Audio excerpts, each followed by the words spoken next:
To understand how we read today, we have to look at how Roland Barthes dismantled the core mechanics of writing. He investigated a specific structural relationship, the link between the writer and the verb to write. For centuries, Western culture viewed writing as a transitive action. In linguistics, a transitive verb requires a direct object to receive the action. You don't just throw, you throw a ball. In this view, you don't just write, you write a text. This creates a rigid sequence.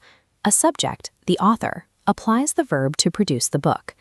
Here, the author is an independent entity existing before writing begins. Their thoughts and intentions are already finished, waiting to be translated. Language functions here as a transparent instrument. It's a simple tool used to transmit a pre-existing reality from the author's mind to the reader's. This hierarchical structure persisted for 2 millennia. The author remained the master of language, wielding it as an inert tool to deliver a static message. But Barthes challenges this concept. He asks a provocative question: is to write an intransitive verb? He argues modern literature has dismantled the transitive model. This shift was triggered by modernist writers like Stéphane Mallarmé, Marcel Proust, and James Joyce. They began treating language not as a vehicle for a story, but as the actual substance of the work. When writing becomes intransitive, there is no distinct book at the end of the line. Instead, the verb's action turns backward, absorbing the subject. In the modern text, the writer is continually reconstituted by the act of writing itself. The author does not stand outside the text, handing it down to us. The writer and the text are born at the exact same moment, generated entirely through the linguistic act. To prove this shift, Barthes turns to linguistics, specifically Émile Benveniste's distinction between physical time and linguistic time. You can see the breakdown here in the section on temporality. Chronological time is the time of calendars and history. It is the continuous passing of events, which is how traditional narratives position their stories, as things that have already happened. Linguistic time operates differently. Here, the present is not a date on a calendar. It exists only at the exact moment of enunciation, the instant the words are being spoken or read. Benveniste separates the historical aorist tense, which packages past events into a finished record, from the active immediate present of discourse. In a modern text, the narrative strips away that historical distance.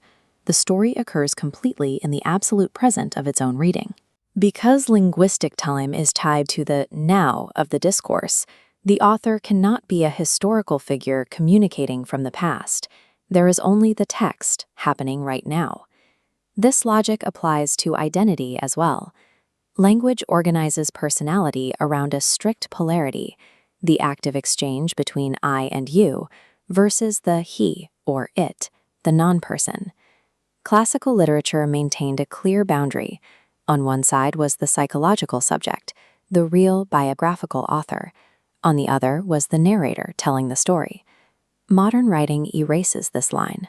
Instead of a solid authorial identity, we get an ambiguous, shifting matrix of pronouns where the speaker is constantly moving. Linguistically, the pronoun I is a shifter. It contains no inherent identity. It is an empty structural placeholder that only takes on meaning when someone voices it. Therefore, the I in a modern text is not a person with a history. It is a linguistic function, activated the moment you begin the discourse. To finally lock the writer inside the text, Barthes uses the category of diathesis, or voice, which defines how a subject relates to the action of the verb. He uses an ancient Indo-European distinction. In the active voice, a priest performs a sacrifice for a client. The priest initiates the action, but the result is delivered to someone else. In this active state, the subject performs the work but remains exterior to the process. The action does not change them. But in the middle voice, the subject performs the action for themselves. The action remains inside the subject, continually affecting and altering them. Barthes identifies this middle voice as the modern state of writing. The verb is no longer a tool used to produce a separate product. The modern writer does not stand above the text. By writing, they plunge into the middle of the verb, sacrificing their external identity to become part of the linguistic structure itself. With the author absorbed into the text, writing moves away from delivering a neat, consumable message. Instead, Barthes prioritizes the writerly text, a construction designed to escape ideological traps. As Barthes notes here, institutions and traditional education have always imposed censorship on language. They enforce a classical norm that demands words have one fixed, approved meaning. When language is forced to serve these norms, it operates like a machine burdened by heavy clatter. It grinds, physically obstructed by static blocks of ideology. The modern text strips away these labels. Without an author dudkeing what a sentence must mean, the friction disappears. The modern text sheds its role as a vessel for rigid ideological transmission. In its place, the machine achieves a state of pure, joyful functioning, where language exists for its own sake. This brings Barthes to his capstone concept, el susurro del lenguaje. As he writes here, the rustle is the noise produced by that which functions perfectly. Think of a highly advanced engine. When it runs flawlessly, it doesn't knock or clatter. It produces only a smooth, harmonic vibration. In literature, this rustle is the musicality of words interacting.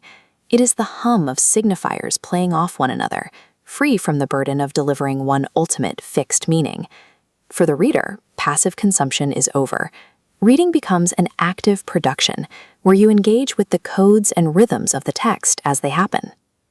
Dissolving the author into the middle voice ends the struggle for control over meaning.